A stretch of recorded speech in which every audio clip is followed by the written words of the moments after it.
नमस्कार शेतकरी मित्रांनो. विचार करत असताल बऱ्याच दिवसांपासून व्हिडिओ आला नाही. तर मित्रांनो, हार्वेस्टिंग चालू होती, त्याच्यामुळं त्याच राड्यामध्ये खूप बिझी होतो. आणि आत्ता जस्ट हार्वेस्टिंग संपली आहे, तर म्हणलं आता एक व्हिडिओ तरी टाकावं. तर मित्रांनो, आता वरती ड्रॅगनवरती थोडीशी रोगराई पण वाढत चालली आहे. कारण आता सध्या मागे 5-6 दिवस पाऊस कंटिन्यू लागून राहिला, त्याच्यामुळे हे पाहू शकता आपण अशा प्रकारचे पिवळे फाटे पडलेत. याला आपण फंगसचा अटॅक पण म्हणू शकतो. हे पाहू शकता, स्पॉट आहेत सगळीकडे. तर अशा प्रकारचे अटॅक आपल्या बागेवरती व्हायला लागलेले आहेत. जास्त मेजर प्रमाणात नाही आहेत, पण कुठंतरी एखादा फाटा दिसत आहे. तर मित्रांनो, याच्यावरती फवारणी वगैरे घ्यायला पाहिजे. आणि जे शेतकरी म्हणतायत की ड्रॅगन फ्रूटला फवारणी नाही, तर मित्रांनो, फवारणी घ्यावी लागते.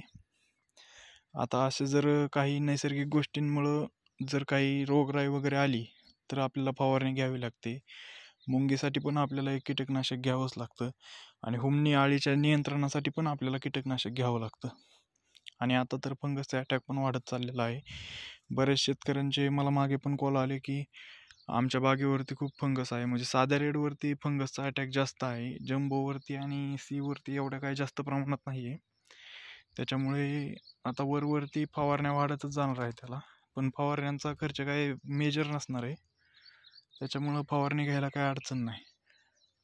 थँक्यू मित्रांनो.